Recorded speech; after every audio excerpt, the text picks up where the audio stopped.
Hello everyone, welcome back guys. काफी ST-van students T-lock को लेकर कंफ्यूज रहते हैं। क्या होता है टी-लॉक? देखो, आप लेगेसी वैन में नेक्स्ट हॉप जानते हो कि अगर किसी भी डेस्टिनेशन पे मुझे जाना है तो नेक्स्ट हॉप के थ्रू हम जाएंगे। एंड जब भी आप स्टैटिक राउटिंग कॉन्फ़िगर करते हो तो आप नेक्स्ट हॉप डिफाइन करते हो, डिफॉल्ट राउट कॉन्फ़िगर करते हो, नेक्स्ट हॉप डिफाइन करते हो। या फिर अगर डायनामिक राउटिंग प्रोटोकॉल की बात करें तो अगर कोई राउटर अपडेट मैसेज से कोई प्रीफिक्स लर्न करता है तो वहां भी नेक्स्ट हॉप स्टोर करता है अपने राउटिंग टेबल में। That is how router is going to send the data. That is the gateway, like for any router और होस्ट वो गेटवे होगा कि अगर मुझे इस नेटवर्क में जाना है तो इस गेटवे के थ्रू जाएंगे। That is called next hop. So SD-WAN में आपका नेक्स्ट हॉप है आपका T-lock. T-lock stand for transport locator. एक ये यूनिक आइडेंटिटी है आपके ट्रांसपोर्ट का। फॉर एन एग्जांपल, अगर मैं इस राउटर की बात करूं तो ये इस राउटर की सिस्टम आईपी है 1.1.1। System IP is similar like OSPF router ID. ये राउटेबल नहीं है, एक ये यूनिक आइडेंटिटी है मेरे राउटर का।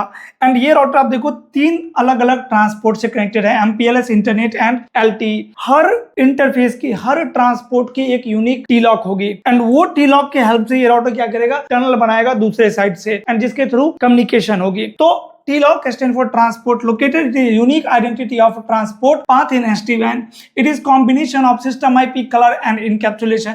अब system IP आप समझिए क्या होता है, unique identity of a router like OSPF router ID. Encapsulation भी आप जानते हो, encapsulation means how traffic is encapsulated over transport like IPsec और GRE. But color क्या है? color एक लेबल है जो कि एक आप लेबल लगाते हो किस ट्रांसपोर्ट पे कि ये ट्रांसपोर्ट MPLS से कनेक्ट है, जो कि आपके टी-लॉक को क्या बनाता है, यूनिक बनाता है।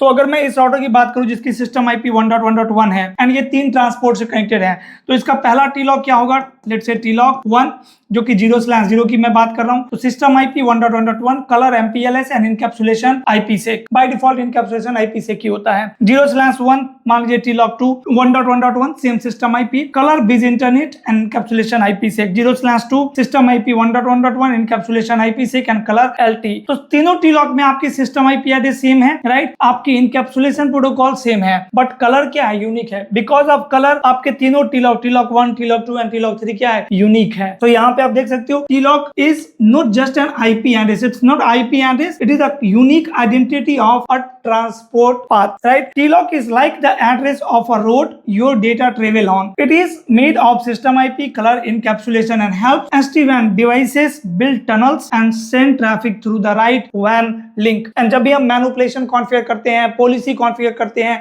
तो वहां पे हम T-lock का यूज करते हैं कि अगर मुझे traffic between branch 1 and branch 2 traffic route करना है वाया डेटा सेंटर, तो हम राउट मैच करेंगे। हे वी स्मार्ट, अगर ये राउट इस साइड का है तो T-lock इसका क्या कर दो, चेंज कर दो। तो वो पॉलिसी बन गया एक आपका SD-WAN कंट्रोल पॉलिसी। इसी तरीके से आप टोपोलॉजी चेंज कर सकते हो, फुल मेश से आप हब एंड स्पोक बना सकते हो, पार्शियल मेश बना सकते हो, किसी भी तरीके की टोपोलॉजी बना सकते हो आप टी-लॉक को कंट्रोल करके। और ये आपके तीनों टी-लॉक है इन 3 ट्रांसपोर्ट के लिए। इसी तरीके से आपके राउटर पे कितने भी टी-लॉक हो सकते हैं, कितने भी ट्रांसपोर्ट हो सकते हैं एंड दूसरे साइड पे भी कितने भी ट्रांसपोर्ट हो सकते हैं। ये ट्रांसपोर्ट जहां से रीचेबल होगा वहां पे आपका IP सेक्शन ऑटोमेटिक क्या होगा, अप आ जाएगा। So this is T-lock. अगर आपको क्लियर है कॉन्सेप्ट टी-लॉक का, अगर समझ में आ गया है तो वीडियो को लाइक करिए, चैनल पे न्यू है तो चैनल को सब्सक्राइब करिए। अगर कोई डाउट है तो कमेंट सेक्शन में पूछिए, definitely I will make one more video on it. Thank you.